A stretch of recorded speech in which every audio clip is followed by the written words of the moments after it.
दोस्तों, हमने कई बार देखा होगा कि मरने के बाद शव के नीचे तिल और कुश बिछाई जाती है। शव को लिटाने से पहले भूमि को गोबर से लीपा जाता है, पर हम इसका कारण नहीं जानते। चलिए जानते हैं यह क्यों किया जाता है और कैसे किया जाता है। इस कथन का वर्णन गरुड़ पुराण में धर्मकांड प्रेत कल्प के दूसरे अध्याय में मिलता है।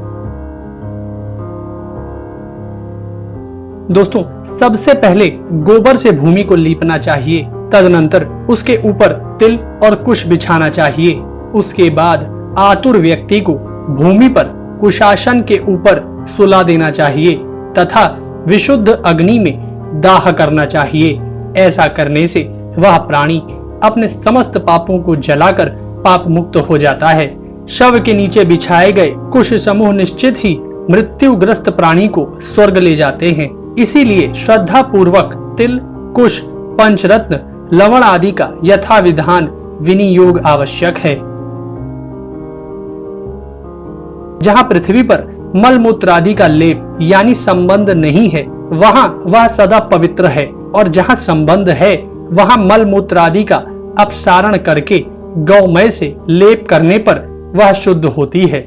गोबर से बिना लीपी हुई भूमि पर सुलाए गए मरणासन्न व्यक्ति में यक्ष, पिशाच एवं राक्षस कोटि के क्रूर कर्मी दुष्ट लोग प्रविष्ट हो जाते हैं। मरणासन्न की मुक्ति के लिए उसे जल से बनाए गए मंडल वाली भूमि पर ही सुलाना चाहिए, क्योंकि नित्य होम, श्राद्ध, पाद प्रक्षालन, ब्राह्मणों की अर्चा एवं भूमि का मंडलीकरण मुक्ति के हेतु माने गए हैं। बिना लिपि पुती मंडलहीन भूमि पर मरणासन्न व्यक्ति को नहीं सुलाना चाहिए। भूमि पर बनाए गए ऐसे मंडल में ब्रह्मा, विष्णु, रुद्र, लक्ष्मी तथा अग्नि आदि देवता विराजमान हो जाते हैं।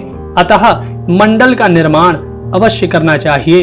मंडल विहीन भूमि पर प्राण त्याग करने पर वह चाहे बालक हो, चाहे वृद्ध हो और चाहे जवान हो, उसको अन्य योनि नहीं प्राप्त होती।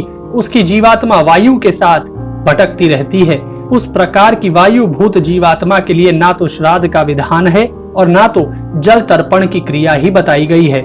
यहाँ मंडल का तात्पर्य यह है, जल से प्रोक्षण के बाद जल से गोलाकार रेखा बना देना और चौक आदि पूरना। दोस्तों, तिल भगवान विष्णु के पसीने से उत्पन्न हुए हैं, अतः तिल बहुत ही पवित्र हैं। तिल का प्रयोग करने पर असुर, दानव और दैत्य भाग जाते हैं। तिल श्वेत, कृष्ण और गौमूत्र वर्ण के समान होते हैं। वे शरीर के द्वारा किए गए समस्त पापों को नष्ट करते हैं। एक ही तिल का दान स्वर्ण के 32 सेर तिल के दान के समान है। तर्पण, दान एवं होम में दिया गया तिल का दान अक्षय होता है। तिल की उत्पत्ति पसीने से हुई है और कुश उनके शरीर के रोमों से उत्पन्न हुए हैं। इसीलिए देवताओं की तृप्ति के लिए मुख्य रूप से कुश की और पितरों की तृप्ति के लिए तिल की आवश्यकता होती है। देवताओं और पितरों की तृप्ति विश्व के लिए उपजीव्य होने के कारण विश्व की तृप्ति में हेतु है। अतः अपसव्य आदि श्राद्ध की जो विधियां बताई गई हैं, उन्हीं विधियों के अनुसार मनुष्य को ब्रह्मा, देव देवेश्वर तथा पितरजनों को संतृप्त करना चाहिए। अपसव्य आदि होकर ब्रह्मा, पितर और देवेश्वर तृप्त होते हैं। अपसव्य होकर कर्म करने से पितरों की संतृप्ति होती है। दोस्तों, कुश के मूल भाग में ब्रह्मा, मध्य भाग में विष्णु तथा अग्र भाग में शिव को जानना चाहिए। ये तीनों देव कुश में प्रतिष्ठित माने गए हैं। मंत्र, कुश, अग्नि और तुलसी ये बार बार समर्पित होने पर भी पर्युषित नहीं माने जाते, कभी निर्माल्य अर्थात बासी नहीं होते। इनका पूजा में बारंबार प्रयोग किया जा सकता है। तुलसी, गौ, विष्णु तथा एकादशी व्रत ये संसार सागर में डूबते हुए लोगों को नौका के समान पार कराते हैं। विष्णु, एकादशी व्रत, गीता, तुलसी और गौ ये इस असार संसार में लोगों को मुक्ति प्रदान करने के साधन हैं। जैसे तिल की पवित्रता अतुलनीय होती है, उसी प्रकार कुश और तुलसी भी अत्यंत पवित्र होते हैं। ये तीनों पदार्थ मरणासन्न व्यक्ति को दुर्गति से उबार लेते हैं। दोनों हाथों से कुश उखाड़ना चाहिए और उसे पृथ्वी पर रखकर जल से प्रोक्षित करना चाहिए तथा मृत्यु काल में मरणासन्न के दोनों हाथों में रखना चाहिए।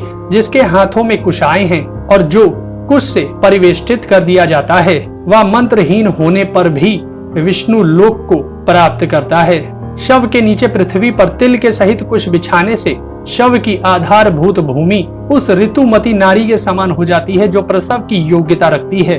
मृतक के मुख में पंचरत्न डालना बीजोपन के समान है, जिससे आगे जीव की शुभ गति का निश्चय होता है।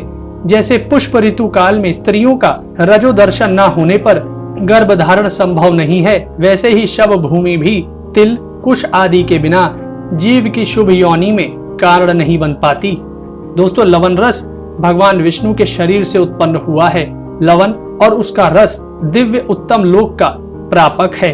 वह प्राणियों की समस्त कामनाओं को सिद्ध करने वाला है। लवण के बिना अन्न रस उत्कट अर्थात न अभिव्यक्त होते हैं और न सुस्वादु होते हैं। इसीलिए लवण रस पितरों को प्रिय होता है और स्वर्ग को प्रदान करने वाला है। इस बात को जानने वाले योगी जन लवण के साथ दान करने को कहते हैं। इस पृथ्वी पर यदि क्षत्रिय, वैश्य, स्त्री, ब्राह्मण तथा शूद्र वर्ण के आतुर व्यक्ति के प्राण ना निकलते हों तो उसके लिए स्वर्ग का द्वार खोलने के लिए लवण का दान देना चाहिए।